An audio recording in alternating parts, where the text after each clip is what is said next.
All right, welcome everyone. Let me bring everybody else in. We've got people continuing to join us. Thanks for being here. So great to see everyone.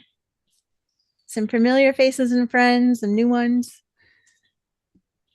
I'm Megan with Impact Launch. We'll be hearing a little bit more about me and us and others on this screen who's going to be sharing with us today. Just give everybody a second to come in.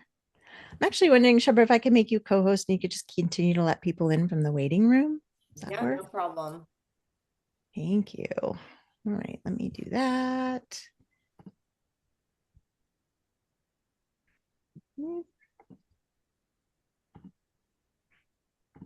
Okay, perfect. Oops. Okay.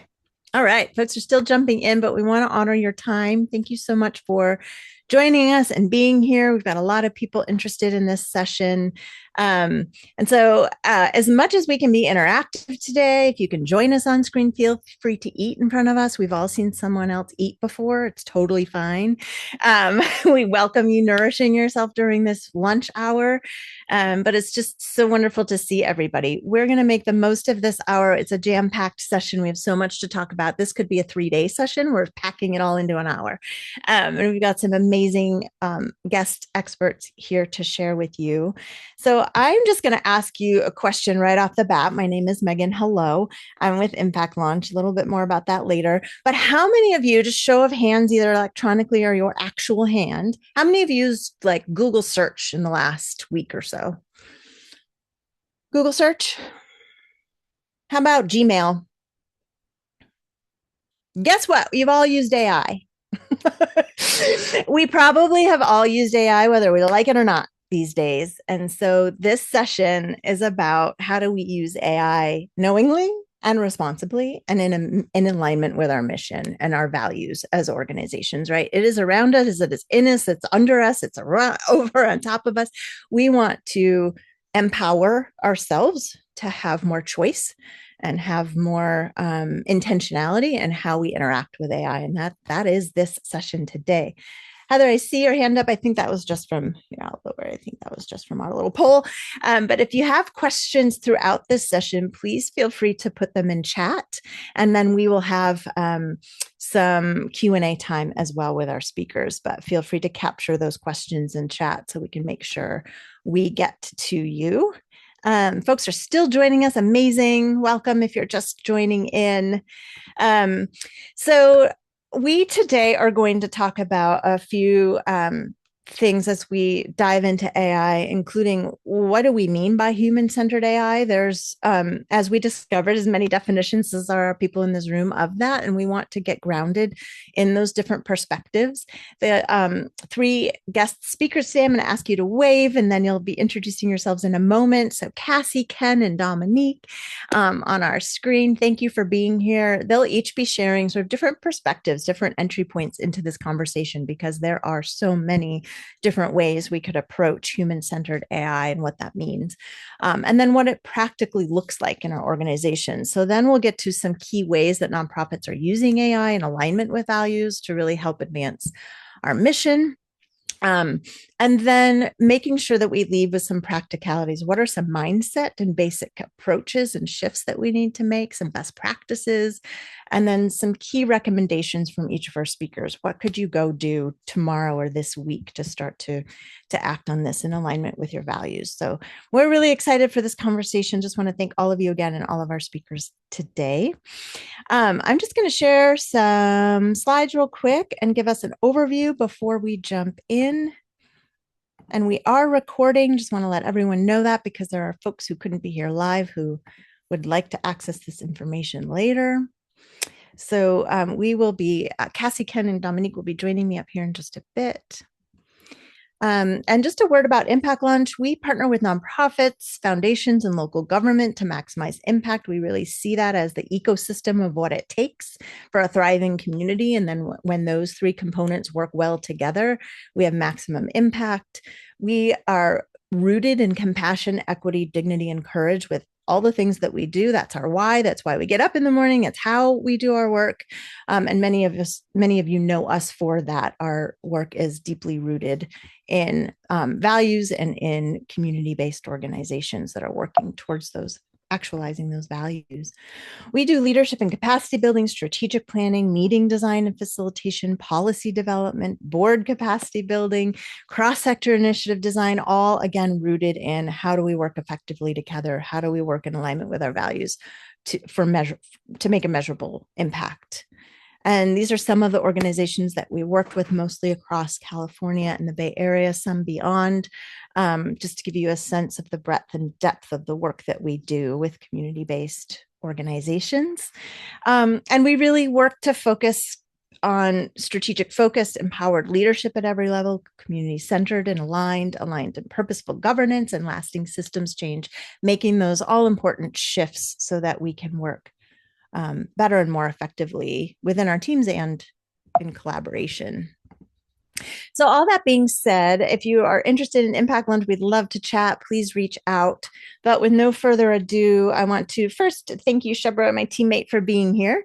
And Annabelle, I think, is on as well, and maybe even Sarah. So thank you, teammates, for being on today. And we want to really center and focus our conversation on these three amazing experts. So we'll start our conversation with a round of discussion and dialogue with these experts and guests to get grounded in what we all mean by human-centered AI. What does it mean to each of these folks? What does it mean to each of our organizations so that we can start to then operationalize our relationship to AI based on that? So I'm going to spotlight our speakers so we can all see each other. Sorry, Ken, more coming soon.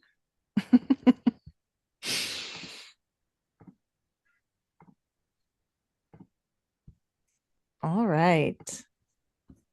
All right. So 2 minutes each. That's the challenge. And I'm going to welcome each of you to share your thoughts on what does human-centered AI mean to you? How do you define it? What's your relationship to that? And then we'll go deeper and deeper into that question, as you know. But we want to get a lay of the land from each of you. And Cassie, we're going to start with you. So feel free to introduce yourself and then answer that question. And as I mentioned earlier in our prep, I'm going to be using a rocket ship indicator when we're running out of time for each speaker. Cassie. Thanks, Megan. I also have my nifty timer over here too. Thank you for having all of us here today. I'm also excited about the conversation. My name's Cassie Gruenstein, and I am a longtime consultant to the nonprofit and social sectors. For the last decade, I have been working with philanthropy and nonprofits at the intersection of technology and social impact, working with a lot of different tech ecosystem players. And I co-founded an organization called AIX Impact about a year ago, which supports nonprofit consultants to learn together about AI and the implications. So a lot of my knowledge comes from the expert speakers we've had in that community, as well as my own experience as a consultant. My company's name is Rise Culture. This is brand new, but we are focused around helping to create actually a world that embraces human-centered AI and builds a narrative and community and a toolkit for how we can really, I like that you mentioned the word ecosystem, Megan, when talking about Impact Lunch. It's how do we create an ecosystem in the future on the other side of this AI transformation, which actually keeps putting us as humans at the center, where we're building organizations and our own lives in a way that maximizes our own human capabilities and desires at the center of this. So briefly, when I think about human-centered AI, there are just two things that come top of mind. One is that belief, that understanding of humans need to be at the center of why we're creating these tools to build a new ecosystem.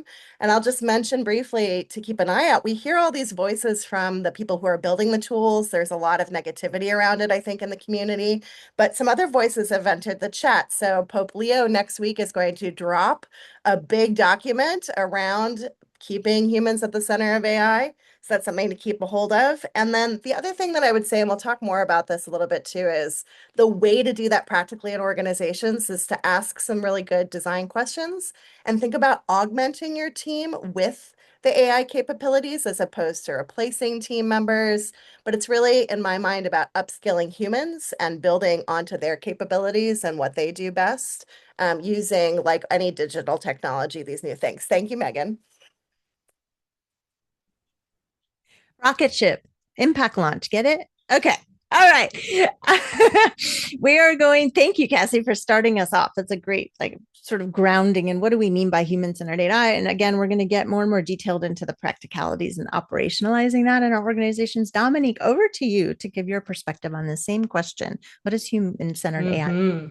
I'm debating how fast I'm able to speak. So my name is Dominique. I'm in Montreal. I run a boutique communications agency called Bien Dit, which is French for well said. And I basically work with executive teams and comms leaders to get down to the meaning of what they are trying to say and actually produce less, which is maybe antithetical with everything that AI stands for. And I'm using increasingly more AI in that work, which is one of the reasons that Megan got in touch with me. And so the communicator in me is so happy that you started with a question of definitions, because here's the thing. My background is in tech. My last full-time job before starting my own consultancy was the head of communications for a huge startup that got bought out by ServiceNow, an AI startup. A lot of my clients have ended up in tech, my partners in tech. I'm surrounded by tech. My point is this. If you use the words human-centered design when you are talking to somebody in technology, they are not thinking the same thing as you. In technology, human-centered design means an experience that's seamless, frictionless, smooth interfaces, okay? So what's the result of that philosophy when we look at technology today? It's tech that's addictive and tech that's opaque. You don't actually know what's going on behind that interface, right? Sometimes the experts themselves don't know what's going on with our information. So when you said human-centered design, Megan, I was like, are you sure about this? Okay. So just something to keep in mind if you're talking with people in tech, they are not thinking the same thing that you are. So how am I going to approach this for today, putting away my tech hat? I think of it as, does this tool preserve or erode my human capacity? And you will hear the marketing jargon. It's like augment human capacity, elevate human capacity. To be clear, I use a lot of AI, okay? Again, I'm going to sound real skeptical today. I use a lot of AI. But I think that what's important is, does this tech preserve my ability to think, to create, to be empathetic, to pay attention, to use my judgment? Because if all these tools are designed to remove friction, friction is what makes us strong, right? You don't lift no weights, you lift weights to get strong. And if AI is removing all that friction, what is my brain doing now? For certain tasks, removing that friction is outstandingly useful. Again, I use AI a lot, but for other tasks, it can be toxic, right? You have to purposely build in friction. So I would say overall, it's not exactly an answer to your question, Megan, but I would say that I'm an AI conditionalist when it comes to human-centered AI and AI generally, okay? I think we'd be fools to go all in on AI the way it is today, but I think we'd be fools to ignore it, right? It's here and we need to pay attention. Yeah, that's right. Thanks, Dominique. And that kind of brings us to Ken's quote about, it's here. So we can either be empowered or we can kind of hide from AI, which is going to be our choice. And as you're saying, Dominique, it's going to be really hard to ignore. So how do we interact with it responsibly and in alignment with our values? Over to you, Ken. What are your thoughts? Hey, I'm Ken Krugler. My background's technology. I ran a big data consulting company for many years. About a year and a half ago, I decided to retire and focus on teaching nonprofits how to effectively and responsibly use AI. So since then, we've trained almost 400 people now at over 100 nonprofits. So what I'm talking to you about is what I've experienced both from that training and my own starting a nonprofit using AI every day. So I think a key point for me was when I said we're teaching people how to use AI responsibly. What I say at the beginning of my training is, if at the end of like that first class, those 4 hours, you decide AI is not for you, that is totally okay. You get to decide. Um, it's an informed decision. That's my goal. Like, give the information necessary to make that decision. And if you do decide to use AI, how are you going to use it effectively and responsibly? Um, I think that being in control is a key point. Like when I teach the class, one of the things I keep saying over and over again is don't have AI do the fun stuff because that's the things that you're probably pretty good at. Have AI do the scut work, like the tedious thing that's been sitting on your to-do list forever. You get to decide. So point AI at that thing that you just haven't found the energy to get started on. It's great at that. I mean, you want to be able to control AI so that it doesn't overwhelm you, right? AI can be a fire hose. So you get to decide, like AI gives you back a 9-page report and you can say, you know what? That's too much. I got 10 minutes. Give me the version that I can digest in the next 10 minutes. You're in charge, right? You don't have to accept what AI gives you. You get to make those decisions. And I think the last point I'm going to make that's a really important point is that AI doesn't make work easier, right? It makes work more intense. And it can really lead to what they call brain fry, where, for you to feel efficient, you've got like 5 different AI deep research prompts running at the same time. You're like juggling all these plates. And it is so easy to get totally burnt out by 2 p.m., by 1 p.m., right? So again, that's part of you making the decisions of how you work with AI. You get to decide, I'm going to take a break now. I've done a lot. I've done like twice as much this morning as I normally would without AI. I'm going to go get a coffee, right? It's your decision to make. So, this is all part of the courses I teach. I think the key thing is just, for me, human centered is you get to decide. You're in charge, right? That's my key point. Yeah, And sorry, I'm at a coffee shop, so I'm sorry for the background noise. I'm on vacation actually, but this is a really interesting event, and so I really wanted to participate in it. So if I forget to unmute, please remind me that I'm on mute and I'm not just moving my lips. All right, thank no problem. Thank you for joining us from your camping trip. That's very generous of you. All right. So, thank you each for that sort of just grounding perspective in what we mean by human centered, what we don't mean in terms of what you brought forward, Dominique, and other ways that that could be perceived and interpreted. Please, everybody, put your questions in chat as we go. So we don't want to lose those. We will have a Q&A time, but we want to make sure that we're addressing those as we go as well. We're going to go into the kind of the next layer of this, which are what are ways in which nonprofits are currently using AI in alignment with values to really help advance meeting their mission. And I know Cassie and Ken, you've really gone in deep with nonprofits, so I'm going to highlight both of you in this section and take Dominique and I out of the picture for now. But Cassie, start us off. What are some practical ways, some resources maybe that nonprofits can use AI?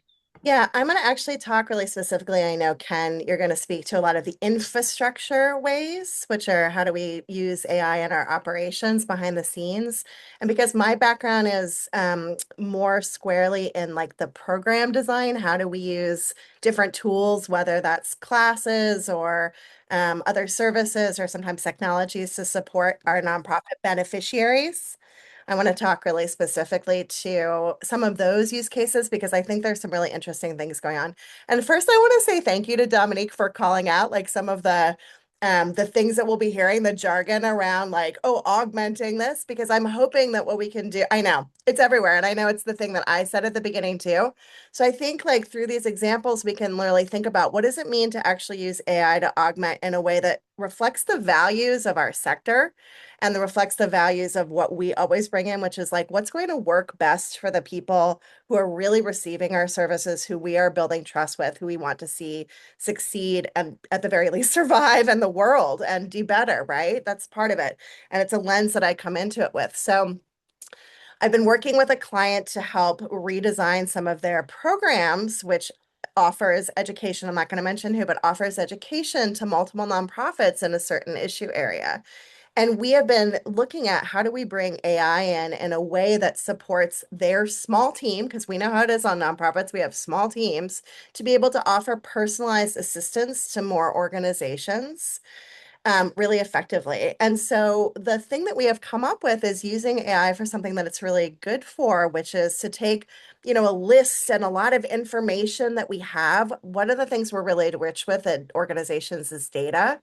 And with the things that we know in our minds that we communicate individually to organizations, the things that we have that are lists of services, one of the things that's really rough and causes a lot of friction on the organizational side or individual side, if those are your beneficiaries, is like, well, how do I know where to start? What's my pathway? What do I do next? And that can be a really time intensive process for one individual in an organization to walk through.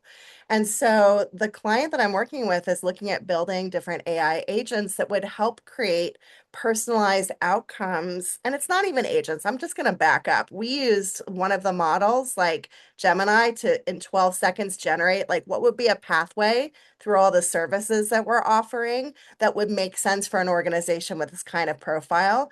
And it came up with something that was about 85% effective in 12 seconds.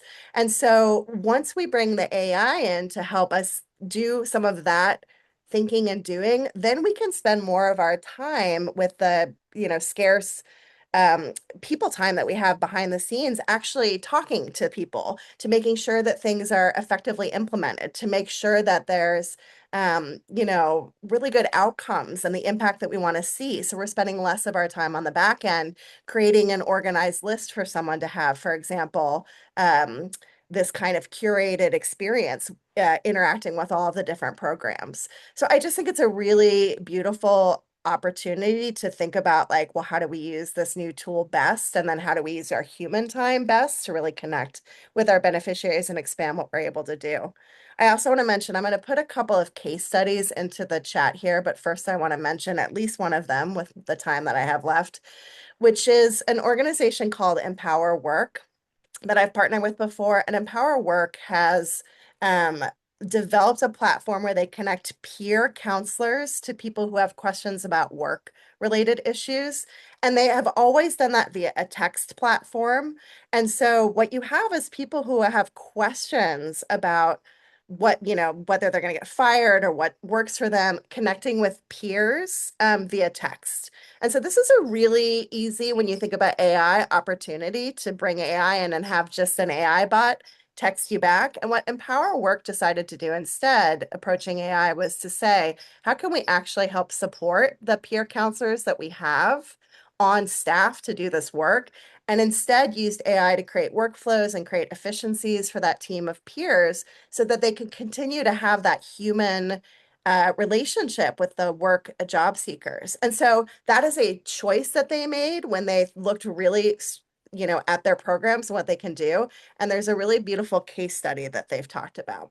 So I'm going to drop that into the chat here so you can see it. I got you, Cassie. It's in there. Great. And you still have a little bit of time if you want to talk about the second case study. If I have a little bit of time, I'll just mention a tool that was built in the last year called Kindora. And Kindora was built by someone who moved from a foundation over to start a nonprofit. His name's Justin Steele. And he, like most of us in the room, probably, I myself am a former development staffer, have, run into this question of like, how do I at my small organization find grants that are available to me? In an easy way that apply to me. And research is this huge hill that we have to climb. And so he's not a developer, even though he comes from tech, but he used Claude from Anthropic to build out a tool that can scrape the web and pull like very, very, very relevant. Again, it's like, how do I get this relevance for my organization and what I'm trying to do? That pulled out very, very, very relevant grant application opportunities. And now he's built that to serve small nonprofits and solve that research question. So thank you for sharing that too, Megan. I appreciate it. Awesome. Thanks, Cassie. Okay. I saw a couple of questions in chat. We will circle back to those. Thank you. They're kind of the bigger philosophical questions. If Cassie and Dominique, you want to take a look at those, and Ken will invite you to answer the same question. How are you seeing nonprofits use AI right now? Okay. Um, well, a couple examples. So there's a local nonprofit related to music. And the thing they did that I thought was really interesting right after they took my intro class is they created five different personas These were like ChatGPT, GPTs that represented different kinds of people that were their donors. And when they have these personas, then if they've got some outreach piece, some marketing piece, they run it by these different personas and say, how do you feel about this? How does this make you feel? Which I thought was fascinating because one of the benefits of AI is it gives you perspective that's not yours. Like we all have bias. I have a bias based on my background. You can use AI to get you kind of out of that box. Look at this from somebody else's perspective that's not you. So I thought that use of personas was really interesting. Another very powerful use, which actually Cassie was just talking about, that I've taught nonprofits how to do is if I have 250 funding opportunities that I've identified through, I don't know, use instrumental. Um, how do I pick the three that I have time to focus on? And so I can use AI for that. I can actually use AI to download those 250 PDFs, and then I can create the way that I want to evaluate them. And I can have AI run through all 250 and rank them based on how appropriate they are for my nonprofit and how likely I am to get the grant. And it gives me three that are in the top green list. And that's an example to me of using AI to do the tedious thing. I mean, yes, hyper caffeinated, nothing else to do for 3 days. I could probably run through those 250 PDFs. I'm not going to do that. I don't have the time, energy, or desire. With AI, I can do it. So that's an interesting thing because it means when you're trying to figure out is AI an appropriate choice here, you have to compare it to what you actually would do, what you have the time and energy and desire to do, not what you theoretically could do when you're evaluating it. Um, and the thing that I'm going to be talking about at a meetup next week is how um, nonprofits use it to create presentations. I mean, I find myself doing so many presentations, and I used to live in fear of creating a presentation because I'm like, it's about 20 minutes per slide. If I got a 20 slide deck, that's like 6 hours of work, 5 hours of work. And now, with the help with Claude and particularly Claude Design, I can create a beautiful focused presentation in like 30 minutes. And that just makes me so happy. Um, Now, one of the things that have seen over the last, I want to say 5 months, is that AI has improved so significantly that the focus of what I teach about has changed. It used to be all about creating a good prompt. It was all about clever prompting. And now it's more like you've got this AI that's an incredibly effective coworker. So how are you a good manager? Right? How do you take something and clearly define, here's what I want you, whatever, ChatGPT, Claude, to do, break it down into steps, have like some clear definition of what victory is. That's just middle management 101, which I find fascinating. In the age of AI, every single person in the food chain is a middle manager. And there's a lot of people like, how do you get those skills? How do you learn to be a good middle manager and thus learn how to be good at working with AI? Um, and the last thing that I talk about a fair amount that I see in organizations is how do leaders deal with AI usage inside their nonprofits? Because I think if you're not open and like transparent about it, then what you wind up with is a lot of shadow usage, right? You have people using it, and maybe if your organization's anti-AI or you get that vibe, then you don't tell people, right? And that's like the worst possible outcome. And so what I do is I encourage leaders, and I see this where it's more about AI guidelines, where the focus is more on explaining why. It's the why. Why do we want you to do this? Why do we not want you to do that? So that everybody understands, and it's easier than for everybody on the same page. And because AI is changing so rapidly, if you don't understand the why, if what you have is like a really rigid, brittle policy, then next month, with the new release of AI and new capabilities, it's really unclear what you should do as somebody working with AI in a nonprofit, which is why I see effective, let's call them policies or guidelines, are really focused on the why. Why we want you to use this tool, not that tool, this version of AI, not that version of AI, et cetera. Yeah. Anyway, it's a rapidly evolving area, which is both incredibly exciting and also frustrating. Like every time, every month, before I teach a class, I have to update my materials, which is crazy. but there's always something new, which is exciting. And I think as this one guy, Ethan Mollick said, the AI you're using today is the worst AI you will ever use, right? Like it just keeps getting better. And again, um, incredibly powerful and kind of scary. And I saw some of those same questions coming in the chat.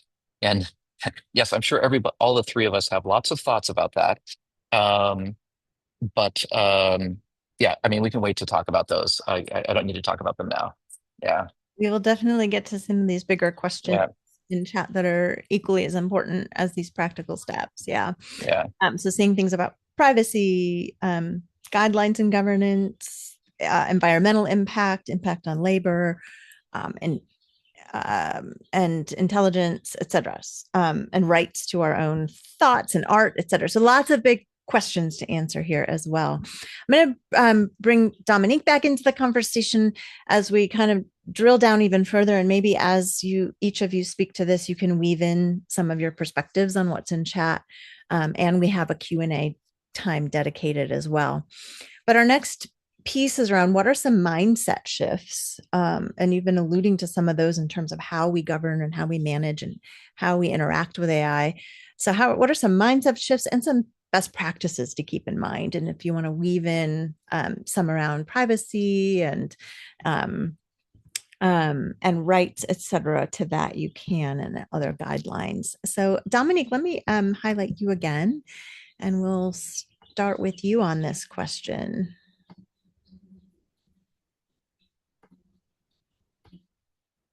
Okay. And oh, we can't hear you, Dominique. I don't know why. Sorry about that. I There we have two mute buttons. Technology, why do you do this to me? I'm trying to sit on my hands so that I don't spend all my energy on the comments because I have so many things. Okay, I'm gonna try to do this fast.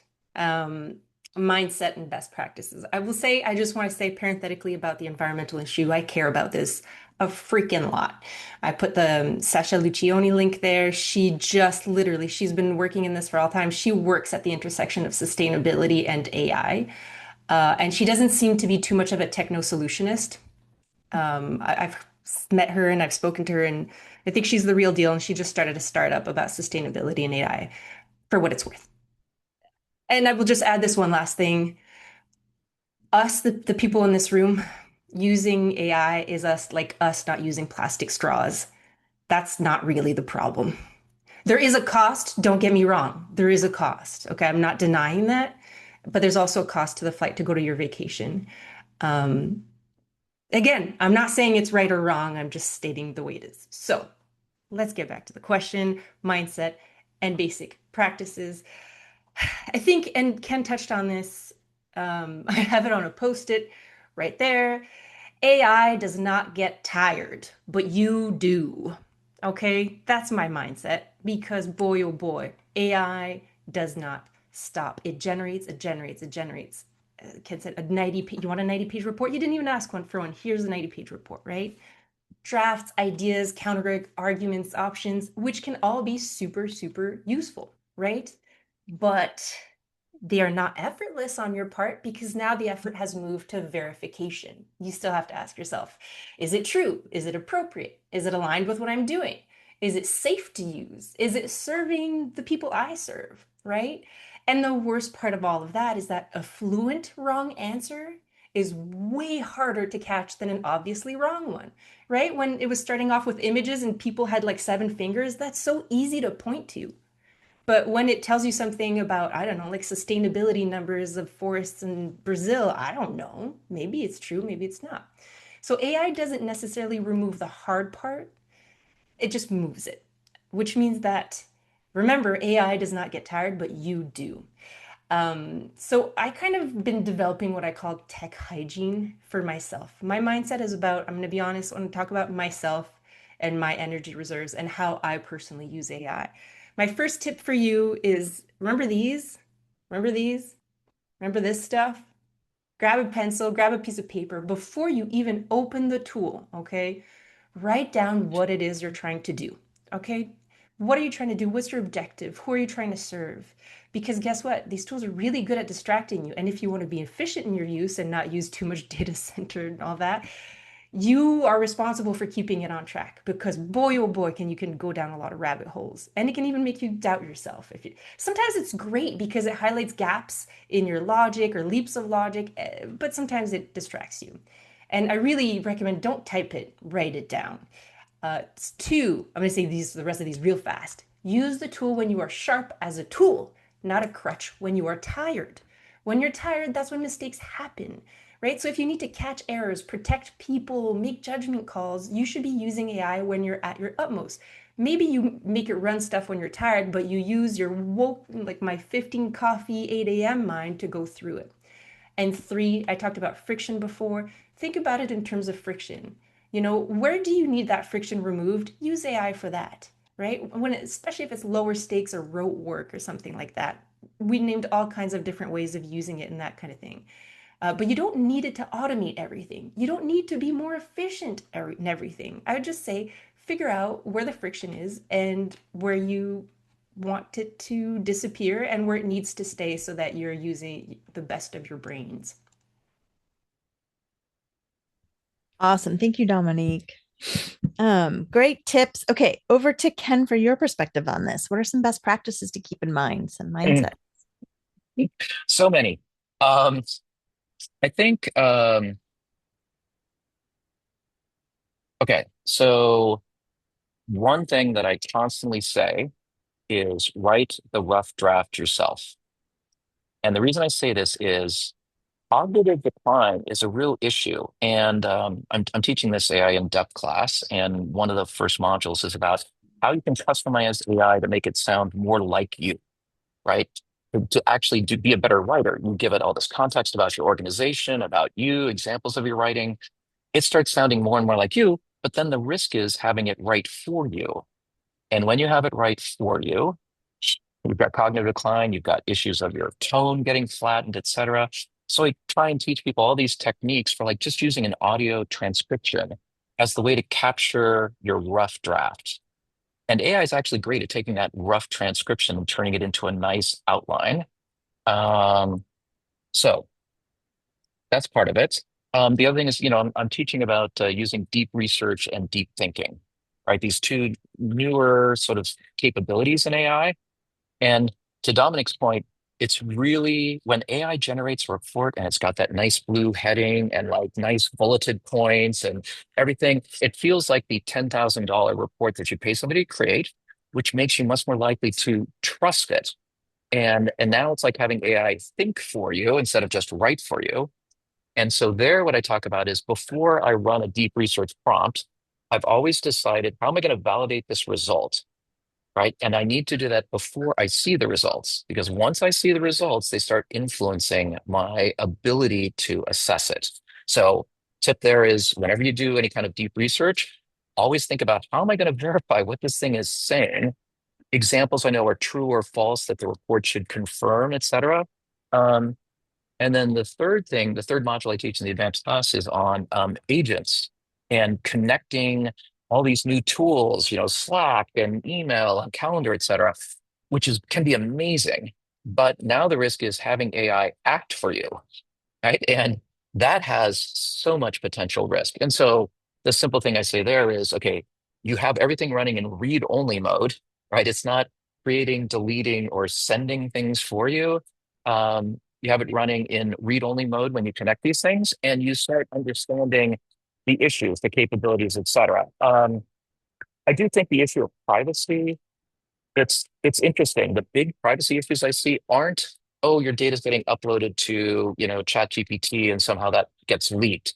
The real privacy issues are as your digital soul, let's call it, becomes more valuable in terms of providing context, it becomes much more easy to have that leak out of your little private space to other people in your organization. That is really the biggest issue. You hook up your email. Great. Now you can say, what should I put in my board agenda? Everything that happened in the last 6 months. But if you're using that email in the last 6 months to talk about something very personal, that can suddenly show up in your board agenda. It's that kind of leakage because of the value of your digital footprint in terms of AI. And so let's hook up everything. Now that data much more easily, or even, you had documents in Google Drive that were maybe not for the entire organization, HR stuff. But it was kind of hidden because it was stuck in a folder and somewhere. But now if AI is vacuuming up all that data, suddenly that personal HR discussion about some employee issue pops up somewhere where it shouldn't. And that, I think, is the biggest privacy issue. And what it does is it really just forces you to pay more attention to good hygiene. It's always been a good idea to keep your work, email, calendar, et cetera, separate from your personal. It's always been good practice to have Google Docs or SharePoint or whatever under access control where certain groups can see and everybody else can't. But it becomes much more important now in the age of AI. The risk of data leakage has gone way up. So, Thank you, Ken. Yeah. And I mhm. just want to honor also what's being said in chat. I think there are more topics than we can cover in an hour, right? This webinar is about how we do use AI. There is space and should be conversation about resistance and a different movement. And that is probably a different conversation, but just as important. So I just want to honor and acknowledge that. And if we have time, we can go there a little bit more as well. Cassie, over to you for this piece. Yeah, and I actually am also going to acknowledge it because I'm also watching this all happen too. And I'm also noticing, and I just want everyone to notice this too. The three of us are sharing a lot of information, like a lot of information. And I'll just let folks know because I think it's nice. We had a couple of prep calls and we also talked the entire time during those prep calls too, because this is a really big deal. And it's a really big deal everywhere. And so I want to offer so much content. I actually want to offer everyone right now as we start to sort of wrap up and get to the like I'm going to step away from the in-depth practicality tips because I think some of the things I'm taking away from even my own trainings, I was in one, earlier today, I'm going to do one later, is like, I am also, even though I'm deep in this, learning new things every day. It's a lot, y'all. It is a lot. So I'm going to offer us sort of three things that we might be able to keep in mind as we go forward in general. And I think they are practical. So one is for us as individuals, you can slow down. So that means if you're feeling overwhelmed by the information, and I'm feeling it in my body right now, you can take a deep breath. We don't have to have all the answers now.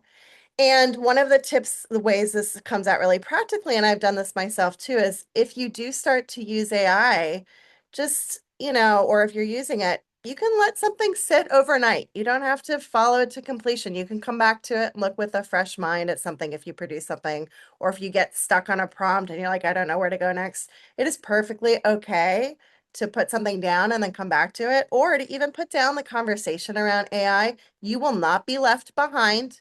You will not be doing this slower than anyone else. We are all doing it. So I just wanted to say that.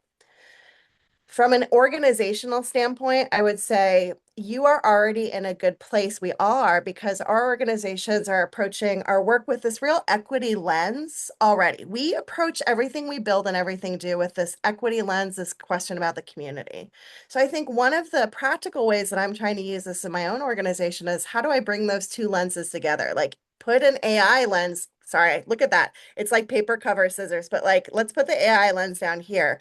And it's like, where do I bring an AI lens in on my work? And then how do I bring in that question of the equity lens on top of it and not have those things be separate? And I actually think that goes to my third suggestion. That will, just to take a step, I think that will guide you as you look at developing policies, as you actually get into the conversation about usage and what works for your organization, what works for your constituents. It's going to be really different too from organization to organization. And there are great models out there to help guide you. We can talk a little bit more about policy too and the questions. And the third piece I would say is this, is that like, I agree, Mayana, you said this beautiful. I think it's premature to admit defeat or see inevitability at this point, and I would agree with that. What I have heard from everyone I've talked to and what I say to people too is like, we are all in this conversation. It is really important that we as like representatives of community or members of community actually speak to this conversation. There's a lot of negativity. It will be listened to. When we have people who are booing speakers off the stage at graduations, somebody's going to hear that. When we have protests at city council meetings about data centers in our communities, somebody's hearing that. So I think we can use that. We can get our voice, we can be collective and not cede inevitability at this point and really think about how do we critically want to look at these tools? Do we want to bring them into our organizations? And do we want to use them or not use them, in community as well in the work we're doing? That is my soapbox. But I thought we needed a moment to really say, like, those are all part of the practical usage of AI as well. And in our prep, when we all had equally as in-depth and effusive conversations about all of this, because there are so many things to talk about, one of the things that really stuck with me that I think each of you touched on was the importance of nonprofits having a voice in shaping the future of AI. Now is the time, and it will continue to be. It's the time. To advocate for, I'm seeing in chat examples such as banning data centers because of their water usage and their impact on employment and their impact on the land, et cetera. There are ways in which we can align advocacy around how AI is used or not, what the safety is, how people, our clients, et cetera, are centered in that labor force. So there are a lot of advocacy issues. I think that the nonprofit community can really have my own timer have influence over right now, and those are equally as important. So as we move into Q&A, there's so much conversation in chat. I just want to agree that not agree, invite those that have been actively in chat to bring your voice into the space and bring something that you feel strongly and want this crew to address in the next few minutes, to bring it forward. So who would like to start us off? A question or a comment for everyone to just consider? Don't be shy. There's a lot in chat. Please bring it forward. Good day. Hello. I'll turn my camera on so you all have a face to look at. Um, Good day. I've asked a lot of questions. I use AI in my day-to-day, in my personal life. I use it in nonprofit. I use it in my consulting work. I've used it for, recipes. I've used it to, solidify particular proposals around grants, being able to understand data and reports and things of that nature. I think my concern is when we think about an organizational level, specifically in the realm of nonprofits, right? Many nonprofits are set up to support community environment and things of the like. Now, that means we have to have community buy-in when we share new tech and technology. So the conversation becomes when you have AI in direct competition with human capital, how do we create community buy-in given it's kind of in competition with community in a lot of spaces? So I hear us talking about uses and stuff. I don't want to assume that everyone has already incorporated AI technology into their day-to-day, but I'm coming from a standpoint that has gotten a lot of fluency at this point. So now the conversation for me in particular, and it seems like the chat would agree, governance and conversation around the realities of it. This conversation has not reached that. Let's get to that conversation in what, 13 minutes? It's a good question. It's like the question, right? Do you mind all if I sort of take the first stab at this? Because this is me again putting on my hat of the program design, the design researcher. Like my question always when working with community is not like, what can I build for you or what can we deploy for you? It's what do you need? What are you concerned about? And I see you nodding your head too. I think we're at this moment where, like with everything, and you're pointing this out, before we build and deploy really quickly, we have got to take the time to stop and ask community what their concerns are, to let them know that we have the same concerns, to let them know that we're learning at the same time they are. I mean, I don't think any of us, including anyone who's building this, has the answers because it's moving so fast. So I think really creating structures where we can take the time and listen to each other and then create those feedback loops and have that trust is something that I think we're better at doing in the nonprofit sector than we are in the private sector. I think the private sector, like we've seen for decades in tech design research, it's like, well, we'll just build the thing and we'll test it out, or we'll drop scooters in community and then like, there it is. Or even I have to tell you, like, when I turned to my Google search this morning and it was like, well, instead of searching your inbox, I'd like to give you this AI overview. And I was like, what have we done between yesterday and today? I think now more than ever, this moment of like, we sit at this intersection between community and and like other industry and other institutions. So how can we then act as the listeners and the megaphone to those voices in a way that, works for each one of us? I just think it's vitally important right now as like a first step. I know it's not an answer, but it is a process that I think cannot be forgotten about or skipped over in this moment. I think that's just to interject, it's really a good point that it's not an answer because there aren't any right now. We're all discovering and figuring this out together. So, as much as we want answers to all of the brilliance in chat, I think it's a discovery of how do we show up in this space, and we're all trying to figure that out. I wonder, as you each of you reflect on this, if there are tables where nonprofits can have a voice, a meaningful voice to help shape these conversations. If you know of those resources and spaces, please either put them in chat or name them. That would be really helpful. And that goes to everybody if anyone has spaces where that's happening. Because I know this AI can feel like a much bigger space than we can influence. And I'm wondering what are the practical ways we can influence it other than how we use it and control it within our own purview, our own sphere of influence.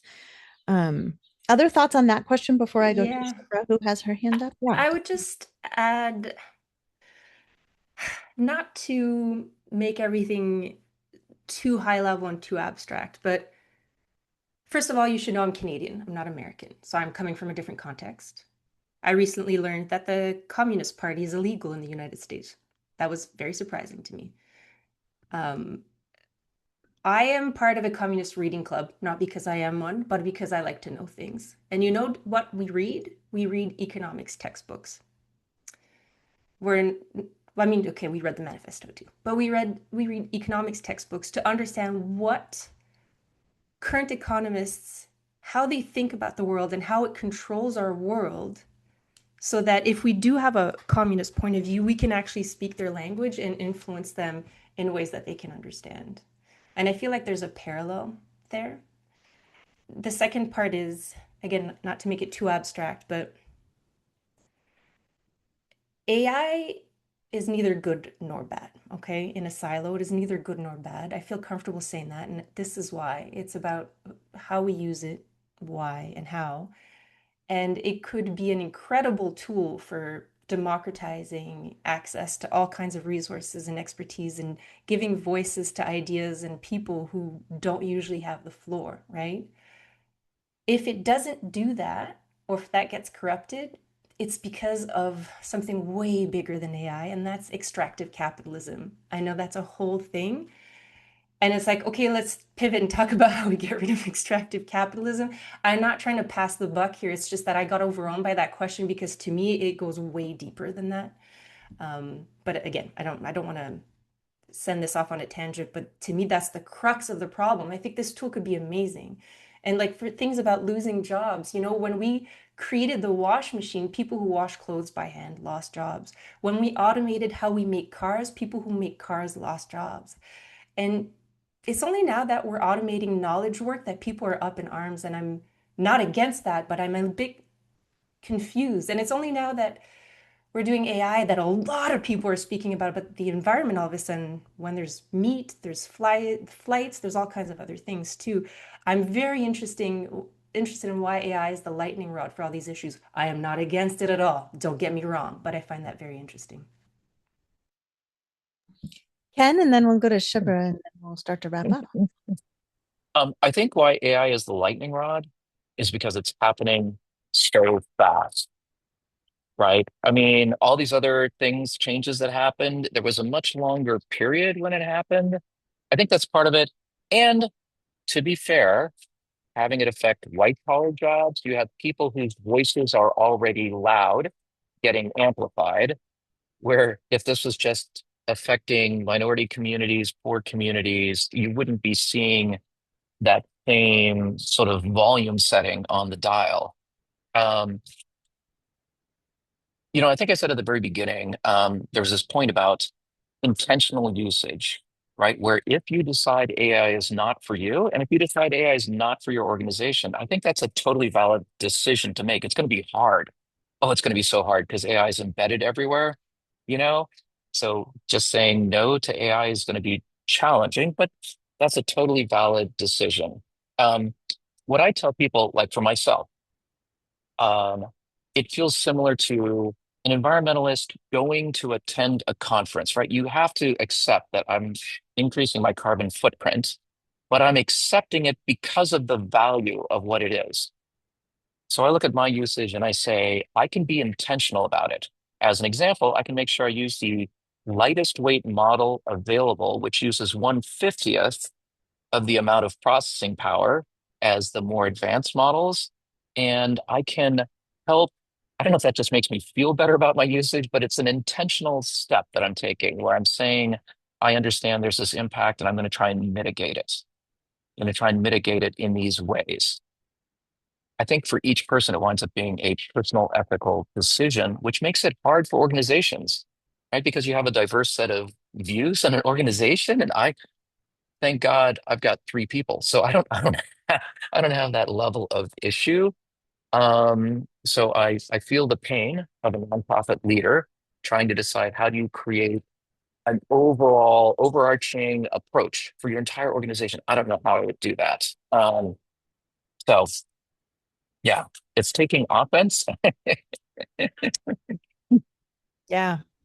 Anyway, that's my take. Thank you. Can I Sheba, ask? yeah, we only have a few minutes, and I just want to make sure we get to Sheba's question. Let's just hear, Okay. you don't mind, hear that, and then Mm-mm. each of you can share a closing thought.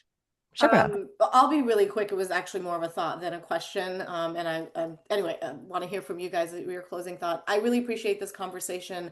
I do want to point out that there seems to be a lot of polarization language around the use of AI. And I really appreciate what you said, Dominique, that it's not a good or bad, it's not a right or wrong. It is here. It is present. So how are we going to interface with it? What is the choice that I'm going to make as an individual, that I'm going to make within my organization, that we're going to make as a community?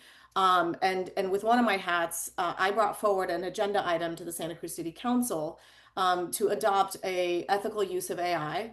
And as part of that process, to ensure engagement with city staff and ensure community engagement. It's a first step. It's not going to solve all the anxieties around use of AI, but it's a first step to acknowledging it's here, making a commitment to ethical use, and then moving forward step by step. So I'll just stop there.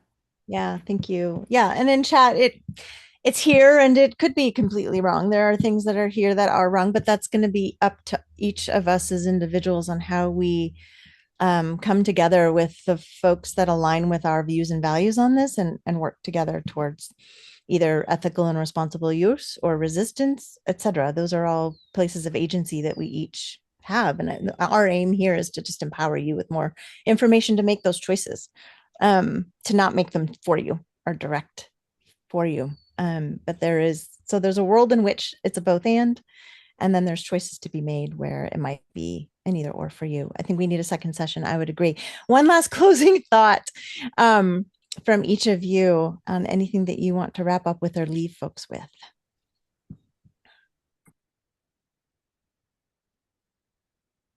Oh, I think we were waiting for you to direct us, Sorry, Megan. Dominique first, then Ken, then Cassie. Just one? Just one? Okay. Yeah. God, how about 1 million? I All had right. this thing that I Go ahead. wanted to. Oh, can you hear me? Am I there? Yeah. I had this thing that I wanted to, I wrote down before this whole conversation that I wanted to say, and it was that refusing to understand a technology that's reshaping our world is not the same as resisting it. And I point Yeah. back to reading economics textbooks if you want to understand communism, for instance, right? Um, and then this is the other thing. I think about the internet. I had big, big hopes for the internet. I was a child, but boy, oh boy, it was exciting, right? I think a lot of us did. There's so much possibility. I thought it would democratize access to like information and knowledge and connection and self-expression. And like it did until it became about extractive capitalism. And we know what happened, right? It became toxic, extractive, manipulative, full of misinformation, disinformation in ways we couldn't even fully anticipate. So if I look at AI, and I actually have really high hopes for AI too, because I also will get too depressed if I think about all the way all the bad stuff. But I have high hopes for AI because it could genuinely like elevate marginalized people, marginalized knowledge, marginalized ideas. It gives these thoughts and groups and access and exposure that they wouldn't usually have, like expertise they wouldn't usually have access to, and capacity to get funding. But all of this can't happen by default. It's a behemoth. And so I think it would be a real shame if the people who have strong values and strong morals, like what I'm hearing in the room, don't get involved and aren't heard and aren't trying to shape that. Thank you. Ken, quick thoughts. Um, I don't have anything great. I mean, the feeling I always get with AI is it's that with great power comes great responsibility, and it just feels that way to me. I also always end my first class with be curious, but be cautious. Like I think the superpower, one of the superpowers in like really being effective with AI is to be curious. But you have to understand that there are these risks. I do I love the comment about engagement. And here's why. Like two examples. If you come up with a just say no policy, I kind of feel like that's like the sex ed policy of just say no. Like it doesn't really work very well in practice. And if you have an organization and you're like, just say no, I think what you're going to find is people inside your organization using it, as I mentioned, like the shadow usage, and that's really bad. And similarly, I'll take a step back, a bigger point. Like, let's say if we said just say no to any new data centers in the US, let's say that happened.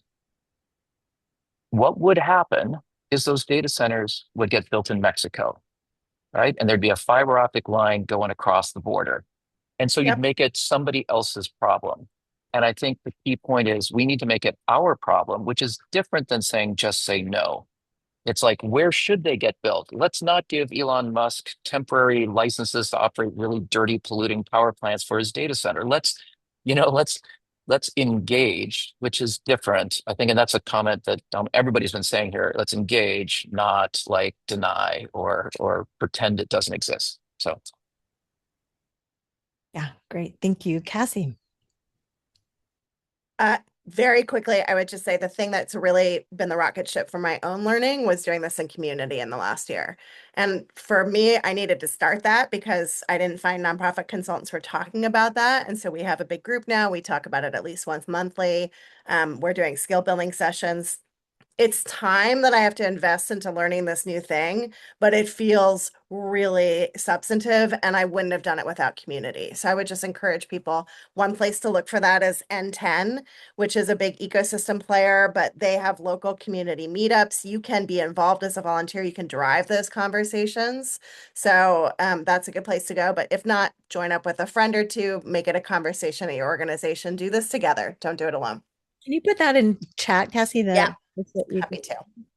um Great. Okay. Okay. Perhaps we do this again and dive a little deeper into some of the bigger questions that you all have brought forward. Thank you for this initial conversation. I think it's scratching the surface, obviously. Things are moving quickly. There is no right, wrong answer here. People are going to need to have agency and information to make their own choices that align with their values.